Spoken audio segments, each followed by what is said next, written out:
They called it Stargate, a top-secret CIA program buried deep in the Cold War. Its mission? To turn ordinary people into psychic spies who could pierce walls, cross oceans, and uncover the enemy's darkest secrets. But what they found went far beyond the Soviets. Glimpses of hidden ruins, alien craft, and forces that should never have been touched. The government swore it was shut down, but the truth may be even more terrifying. What if it never ended? This is the story they never wanted you to hear. Chapter 1: The Hidden Files.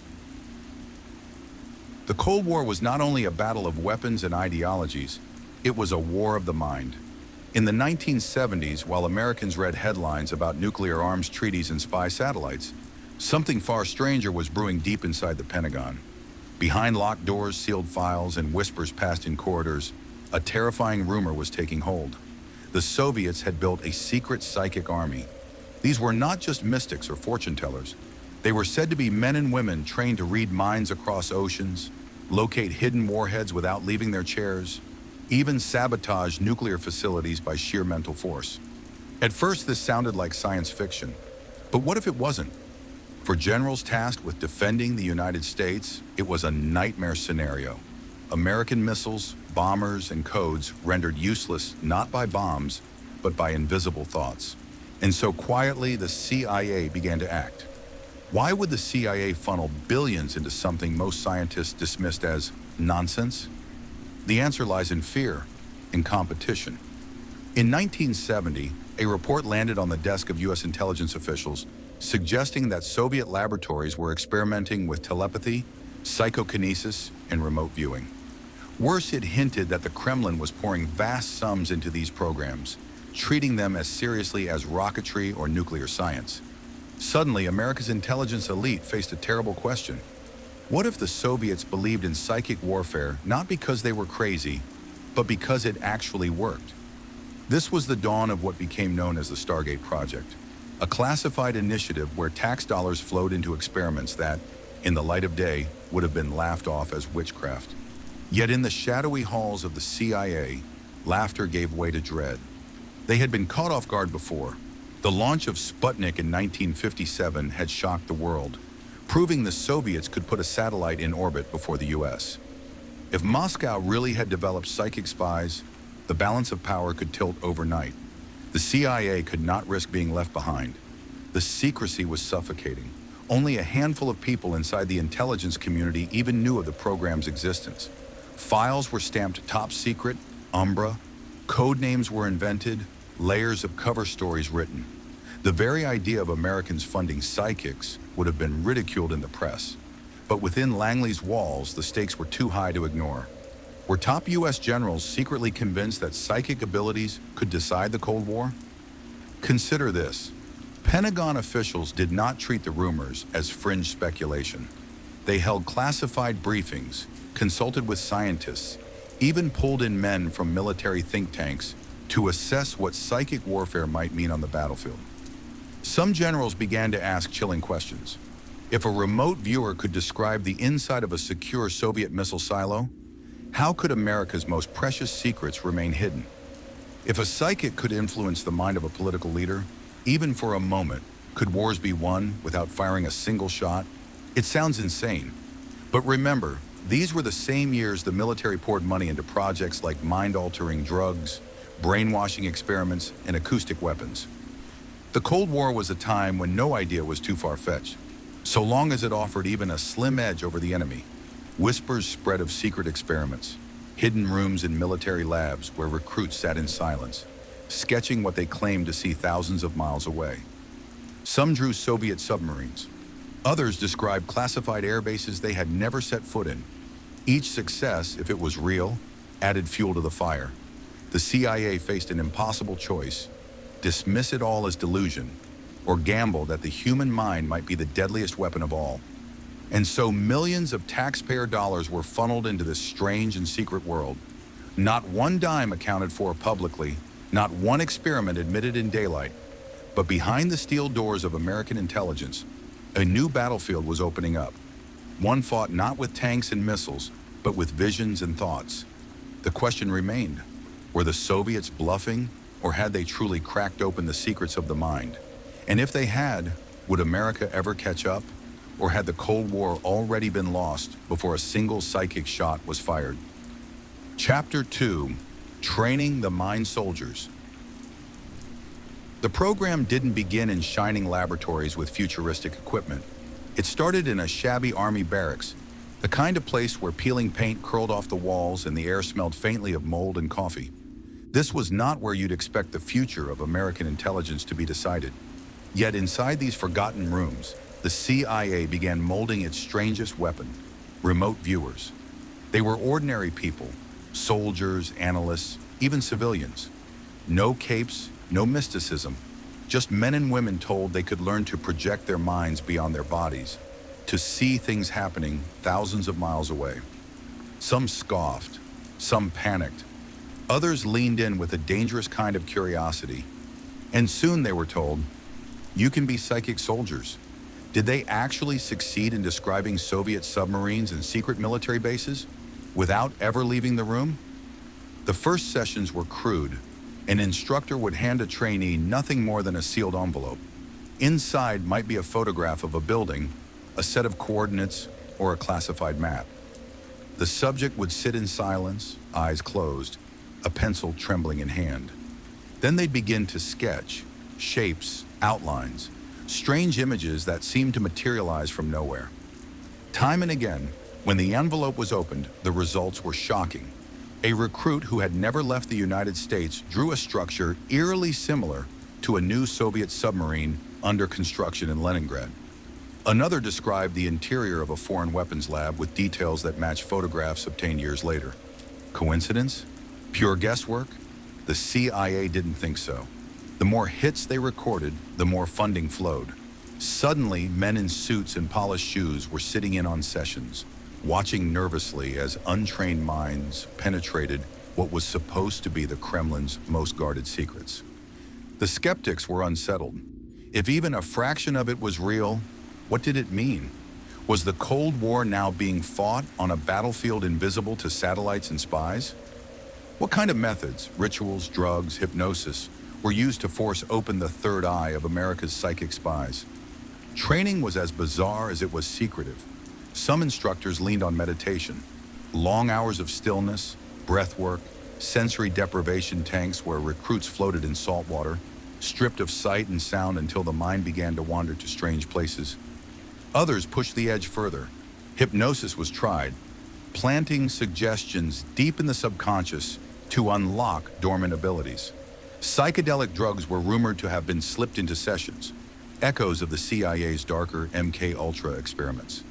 If LSD could shatter perception, could it also expand the mind's reach across oceans?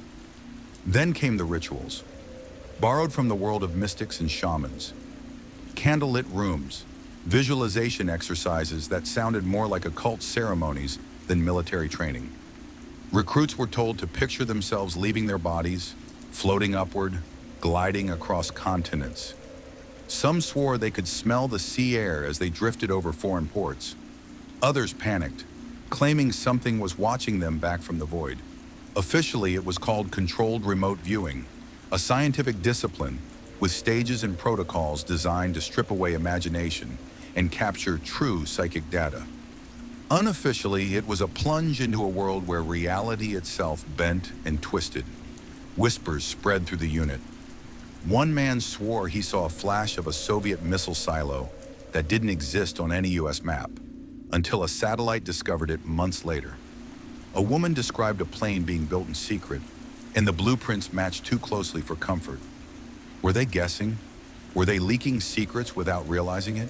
Or had America truly created a new kind of soldier, one who could travel without moving, spy without being seen? The barracks where this began no longer exists, but the legends born there still haunt intelligence circles. Men and women who once laughed at psychic warfare found themselves staying awake at night, wondering if the human mind was not just a tool, but a weapon.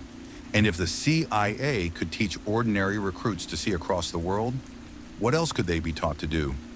The Pentagon's hidden files hinted at darker experiments, ones not just about seeing the enemy, but influencing them.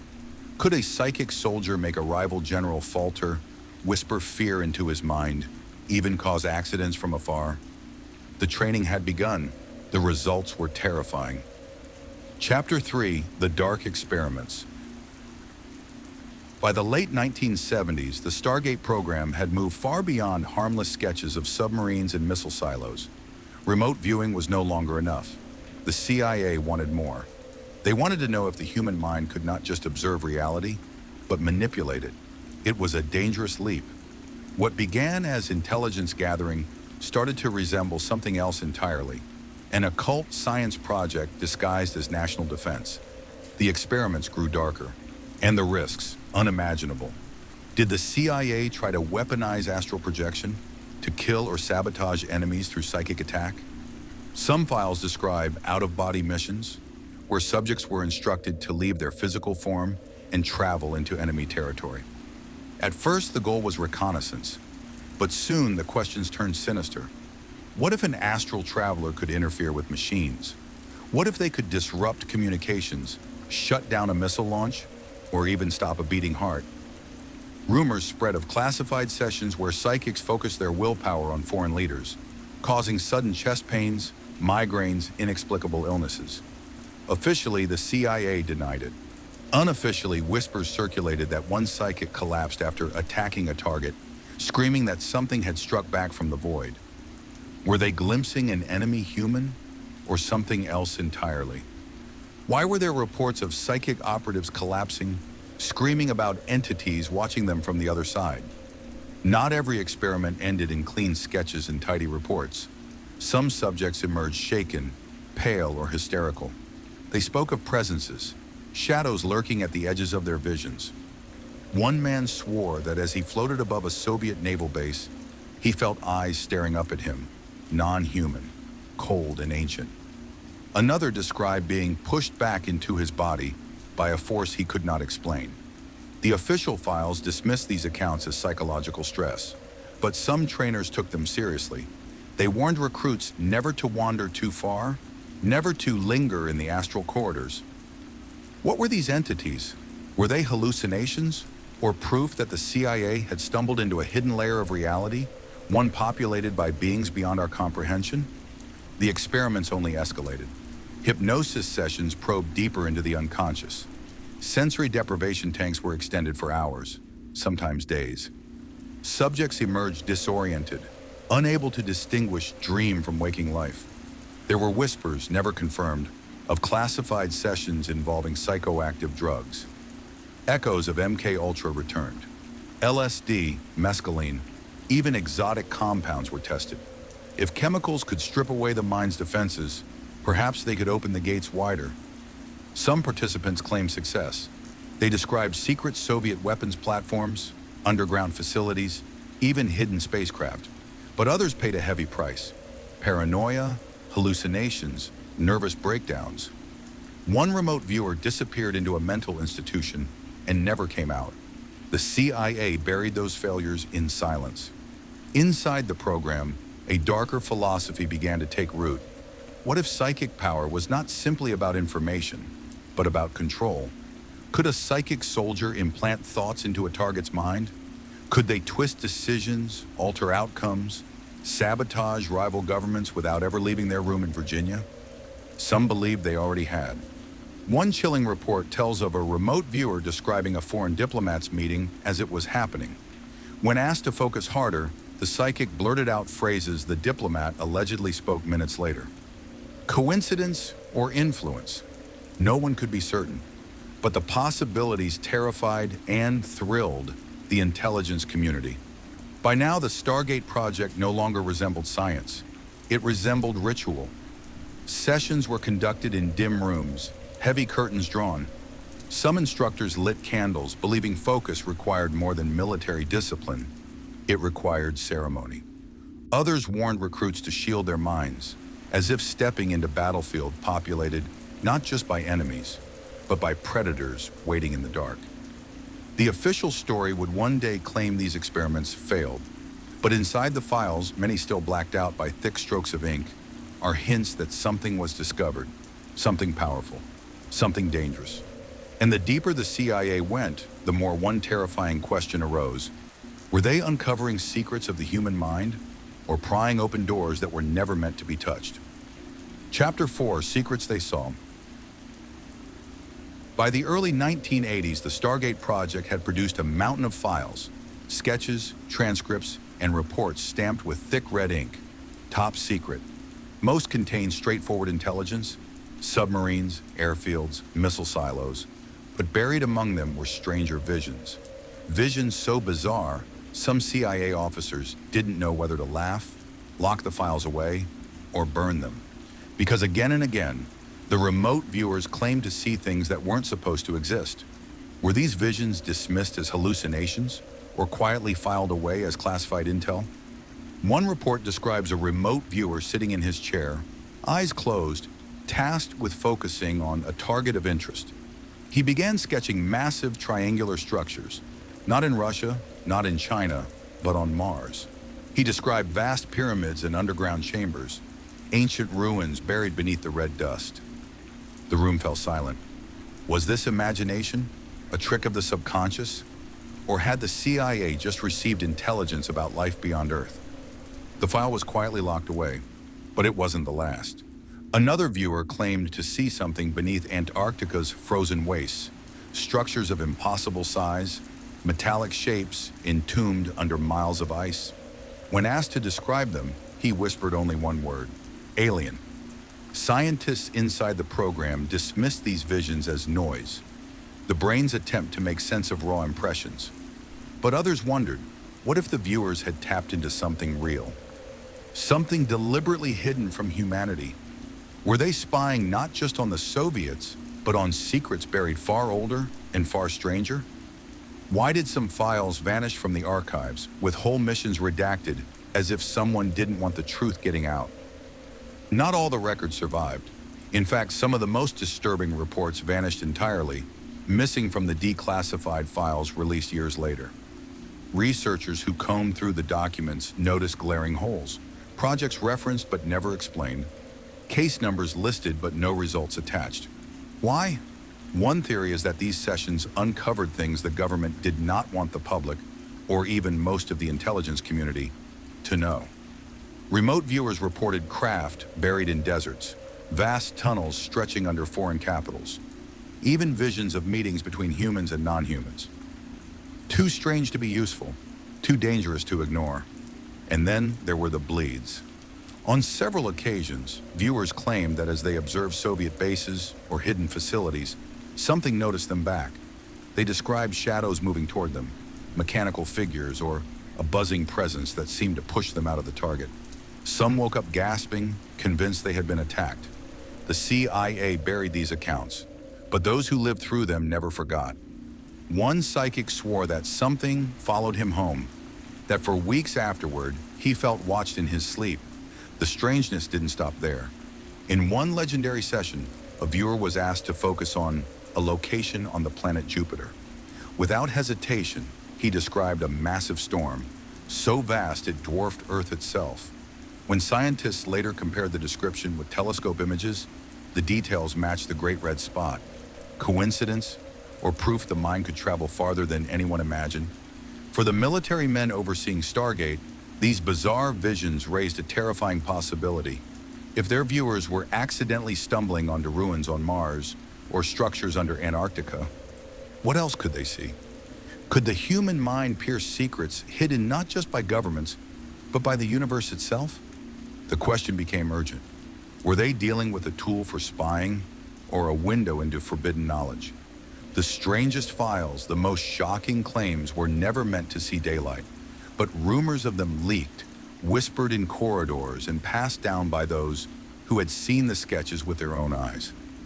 Officially, Stargate was about national security, but unofficially, it may have revealed something even more dangerous, that we are not alone and never have been.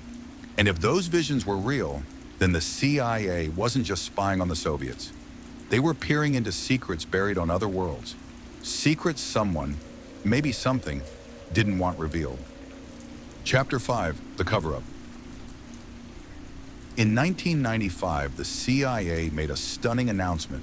The psychic spy program, now known by its final codename, Stargate, was officially shut down. After more than 2 decades of secret experiments, the agency claimed it had reviewed the evidence and come to a sober conclusion.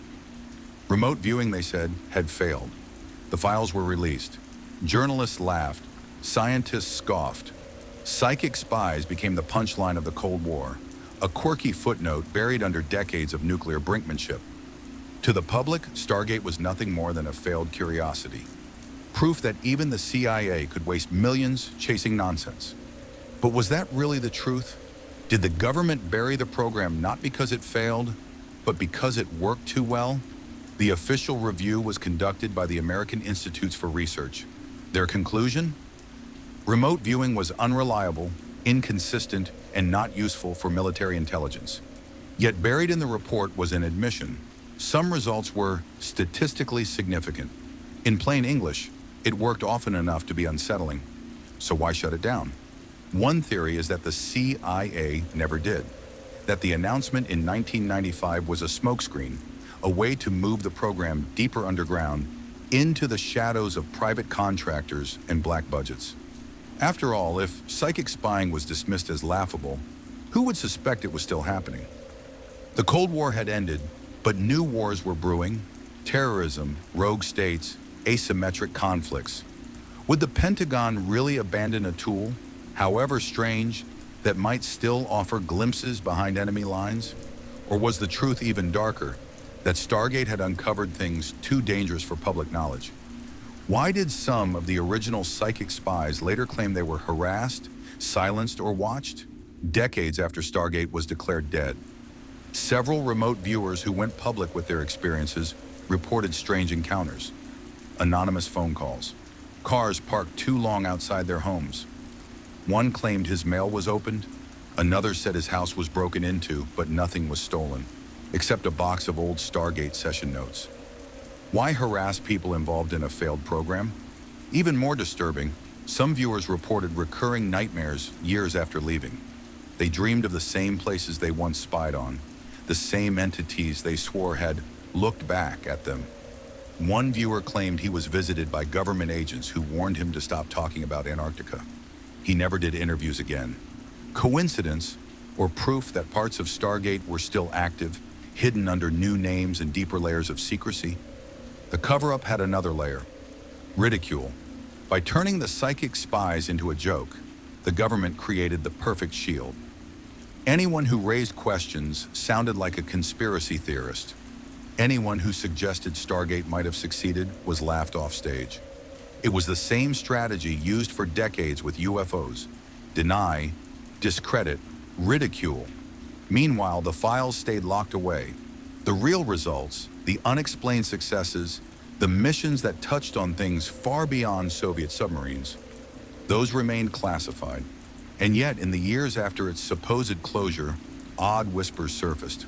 A remote viewer recruited for counterterrorism, a psychic who claimed to have been approached after 9/11, contractors with government ties quietly funding research into consciousness technologies. If Stargate was truly dead, why did the ghost of the program keep surfacing in unexpected places? Some say the real reason for the cover-up was simple. Remote viewing worked, but it revealed things the government could never admit. Not just hidden weapons, but hidden truths. Ancient structures under ice, ruins on Mars, beings that may not be human. How could they explain that to the world? So the CIA buried Stargate under laughter and ridicule, but those who were there knew the truth. The program had gone too far to be abandoned. It had simply gone deeper into the dark. And if that's the case, then the most terrifying question remains: where is it now? Chapter 6: What They Don't Want You to Know. By the time the CIA claimed Stargate was over, a strange realization had already taken hold among the insiders who lived it. This program was never just about psychic spying. It was about something far bigger, something terrifying. The deeper the experiments went, the more they suggested a chilling truth: that reality itself might not be fixed, that it could be bent, twisted, and even weaponized. And if that's true, then the human mind isn't just a tool for perception. It's a weapon more powerful than any bomb. Were the psychic spies uncovering not just enemy secrets, but the very machinery of the universe? Some sessions hinted at a hidden architecture beneath the world we see. Remote viewers described layers of reality, dimensions stacked like glass panes, where time and space lost their meaning. One viewer reported that past, present, and future all seemed to overlap. Another insisted he saw threads of light connecting every living being, a kind of cosmic network the military immediately wanted to exploit. If the mind could travel through these layers, what else could it do? Could it manipulate outcomes, collapse probabilities, rewrite reality itself? Inside the Pentagon, whispers spread that the Stargate Project wasn't really about spying anymore. It was about control. Imagine generals who could bend battles before they began, or leaders who could influence entire populations without firing a shot. If true, Stargate had cracked open not just intelligence secrets, but the very operating system of the universe. And once that door was open, it could never be closed again. If Stargate still exists today, hidden under another name, what would it mean for our future? Are we all just pieces in a game where thoughts themselves can kill? Officially, the project was dead, but unofficially, many believe it survived, absorbed into deeper black projects, renamed, restructured, scattered into the shadows of defense contractors. The evidence is unsettling. In the 2000s, reports surfaced of anomalous cognition programs quietly funded by military labs. A whistleblower claimed that private firms tied to intelligence agencies were recruiting psychics under different labels. Consciousness researchers, intuitive consultants. The language had changed, but the mission was the same. And then there were the strange coincidences. After September 11th, intelligence officials admitted they turned to non-traditional methods to hunt terrorists. Some insiders hinted this was Stargate reborn. But here's the most chilling possibility. What if the project never ended because it couldn't? What if once human minds touched those hidden layers of reality, something touched back? Some remote viewers swore they had seen entities watching from beyond. Others claimed their visions lingered for years, intruding on dreams, whispering in moments of silence. If the mind is truly a weapon, then perhaps it is also a doorway, one the CIA flung open without knowing what lived on the other side. The files we have are incomplete, riddled with redactions, but the fragments tell a story darker than any official report. Remote viewers peered into the Kremlin, yes, but they also glimpsed Mars, Antarctica, alien craft, and other dimensions. Too much to be coincidence, too strange to dismiss. If Stargate continues, hidden under new names and deeper layers of secrecy, then our world may not be what we think it is. Wars may no longer be fought with missiles and drones, but with thought, intention, and reality itself. And if that's true, then none of us are safe. Because the final secret of Stargate is not that the mind can see across the world. It's that the mind can reach into yours,